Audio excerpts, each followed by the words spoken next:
지금처럼 이렇게 계속 살아도 되는 걸까? 계속 이렇게 살고 싶진 않은데 지금 이 삶이 갑자기 끝나버리는 건 아니겠지? 불행한 일이 나에게 닥치는 건 아니겠지?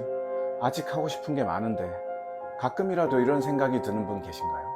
오늘은 이런 생각에서 해방되어서 정말 있는 그대로 삶을 만족스럽게 즐기는 방법에 대해서 말씀드려 보겠습니다. 설명을 위해서 다소 슬픈 주제를 잠깐 꺼내 보겠습니다.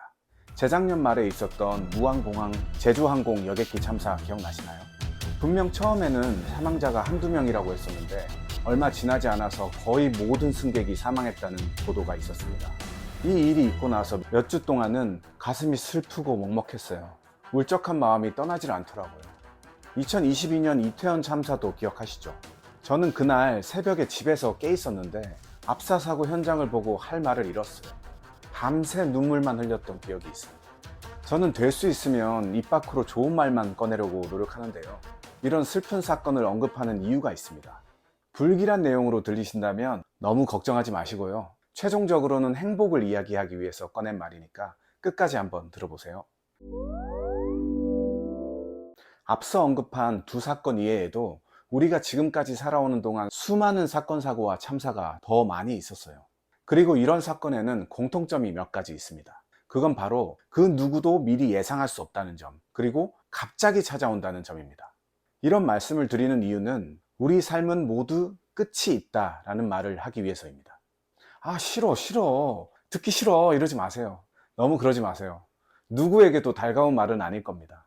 그럼에도 불구하고 이 사실은 당신이 10조 부자든 일반 회사원이든 키가 작든 크든 얼굴이 예쁘든 별로든 관계없이 지구상의 모든 사람에게 해당되는 100% 확실한 팩트입니다. 자, 다시 우리에게는 모두 끝이 있습니다.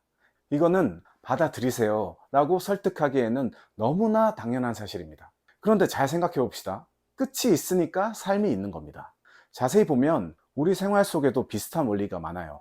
고생이 뭔지 아니까 편안함도 느낄 수 있는 거예요. 노동의 빡셈이 있으니까 소맥이 마시는 거예요. 퇴근이 있으니까 출근해서 일할 수 있는 겁니다. 지겨움이 있으니까 즐거움이 있고, 불안이 있으니 안도감이 있는 거예요. 죽음이 있으니 삶이 있다는 것도 이것과 마찬가지인 겁니다. 이거를 부정하거나 못 본 척하는 사람들이 종종 있는데 그래봤자 예외가 될 수는 없어요. 그러면 옛날에는 어땠어요? 고대시대, 중세시대로 한번 생각해 볼까요? 그때는 달랐나요?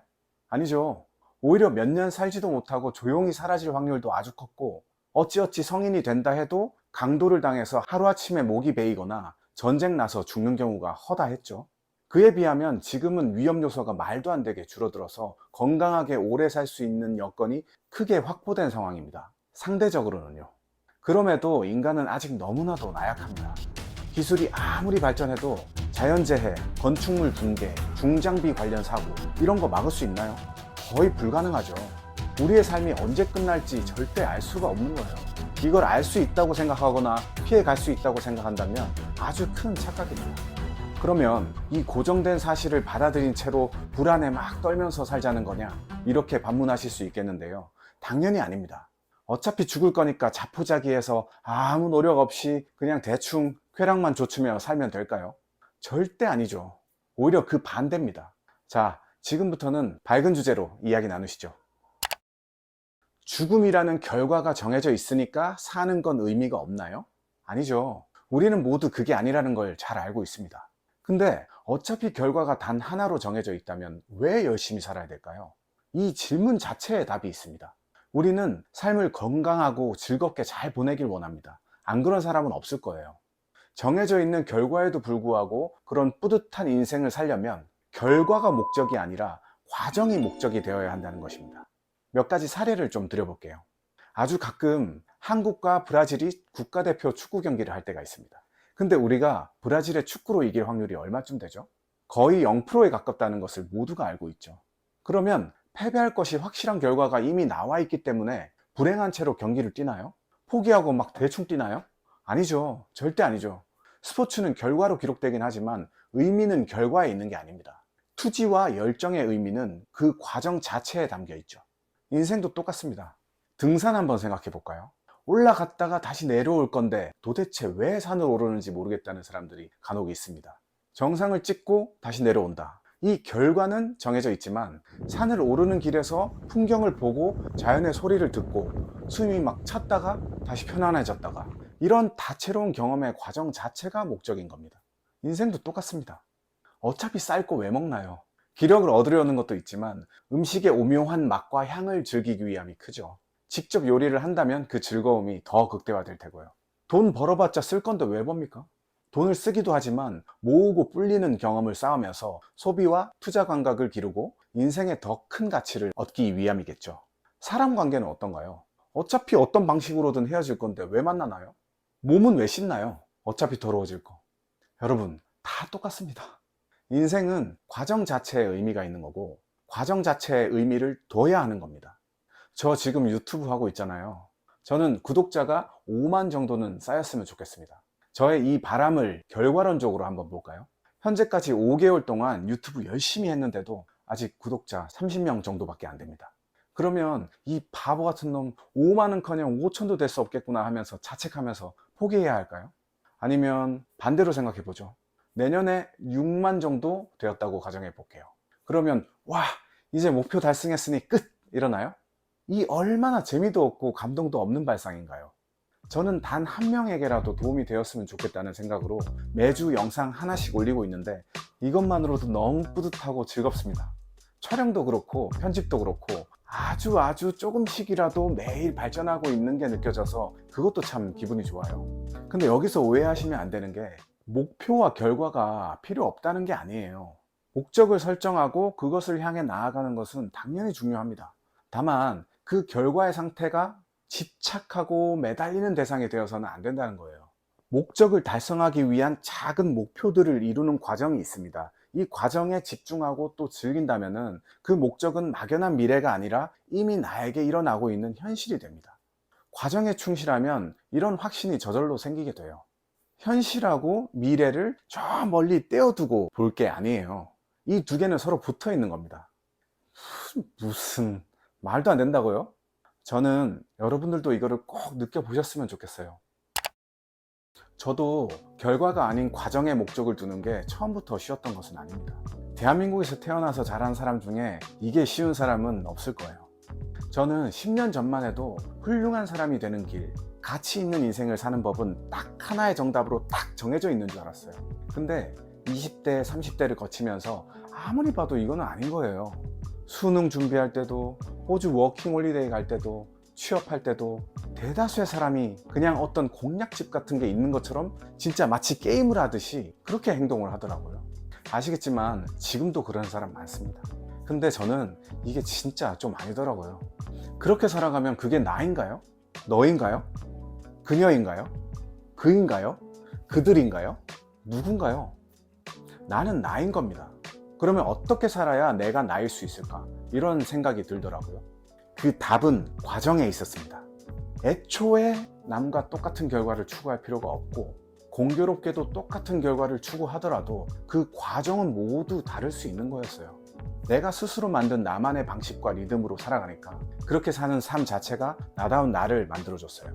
그리고 그렇게 되니까 남의 기준에 들어맞든 맞지 않든 나 자신을 자랑스럽게 여기게 되었습니다.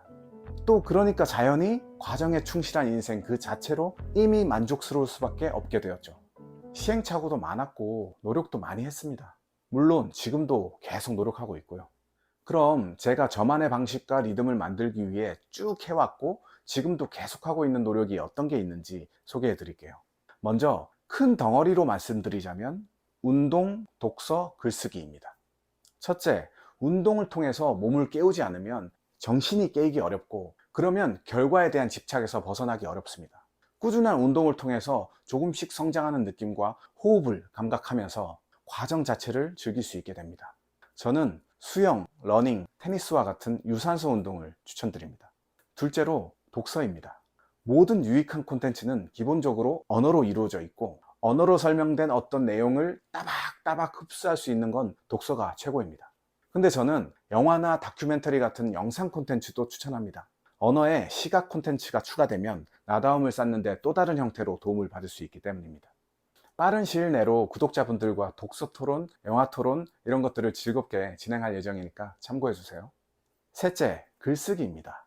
크게 보자면 글쓰기고 작게 쪼개면 이런 것들이겠죠. 내 생각이 담긴 짧은 메모를 일상화하고 그것들을 유기적으로 연결하는 거.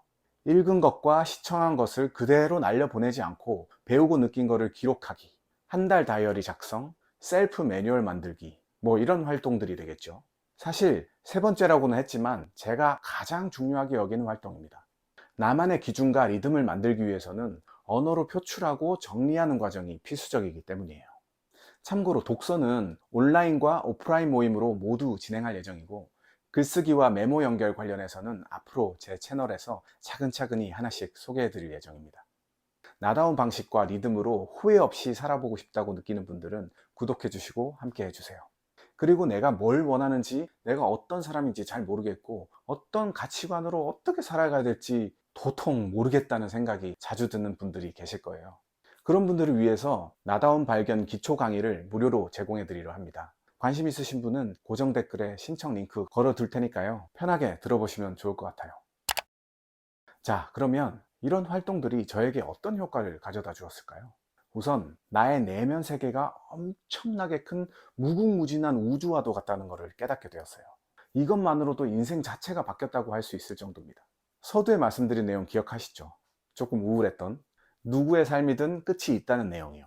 그것과 연결해서 말하자면 죽음이 생각보다 그렇게 무섭고 내 삶을 압도할 만한 건 아니라고 느끼게 되었습니다.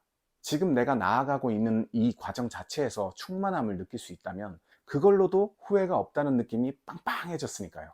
나만의 방식과 리듬으로 내가 할 수 있는 걸 하면서 뿌듯하게 살기 때문에 어떻게 끝나든 좀 아쉽긴 하겠지만 후회는 없겠다는 느낌이 점점 커지고 있습니다. 아, 이제 다 살았다, 이런 마음이 아니에요. 죽음을 앞둔 사람처럼 살라는 말도 아니고요. 오해하시면 안 됩니다. 오래오래 건강하게 즐겁게 살고 싶은 마음은 누구나 똑같아요. 근데 이건 마치 이런 거예요. 앞으로도 계속 나다운 방식과 리듬으로 뿌듯하게 살 거야. 그런데 지금까지도 너무너무 좋았어, 충분해, 이런 태도에 가깝습니다. 지금까지도 충분히 충분했고 지금 이 순간에도 이로써 충분하다는 걸 아니까 후회가 최소화될 수밖에 없습니다. 그러니까 자연히 삶이 언제 끝날지 무서워하고 불안해하는 마음이 아주 작아지는 거죠. 여러분, 뿌듯하게 보낸 오늘은 하늘의 별이 되어 놓입니다. 그리고 그 별들이 모여 내 멋진 인생이라는 우주가 되어 영원히 남을 거예요. 좀 오그라드나요? 그래도 제 온전한 진심으로 들려드리는 말이니까 잘 소화하시기 바랄게요. 또 어떤 효과가 있었을까요? 뭘 못 가졌다, 뭘 못 이뤘다, 얼마를 못 벌었다, 못 경험했다, 누구를 못 이겼다, 이런 생각이 현저히 줄어들었어요. 나다운 삶의 과정 자체로 점점 만족을 많이 느끼고 있기 때문에 그런 것 같습니다. 그리고 서두르지 않게 되었어요. 서두른다는 것 자체가 결과에 집착해서 그것만 보고 쫓아가고 있다는 뜻이니까요. 나다운 나를 만들어서 과정에 집중하면 당연히 그럴 일이 없어집니다. 그리고 자연히 타인과 사회가 정한 기준에서도 자유로워졌습니다. 또 노력의 밀도가 높아졌습니다. 결과가 아닌 과정에 몰입하면 성장이 따라옵니다. 근데 이게 내가 정말 나로서 살 수 있게 하는 성장이기 때문에요, 결과를 보고 뛰어갈 때보다 자연히 그 노력의 밀도가 높아지는 겁니다. 저는 꽤 못난 사람이었습니다. 불평불만 많고 현재 일어나고 있는 과정에 집중 못하고 어떤 물건을 갖고 싶지도 않으면서 갖고 싶다고 착각했고, 이러면 어떡하지, 저러면 어떡하지, 이런 불안함이 많았습니다. 그런데 이제는 기본적으로 즐겁고 후회 없고 뿌듯한 마음이 기본값으로 유지되고 있습니다. 여기까지 영상을 보신 분들께 말씀드리고 싶어요. 죽음이라는 피할 수 없는 운명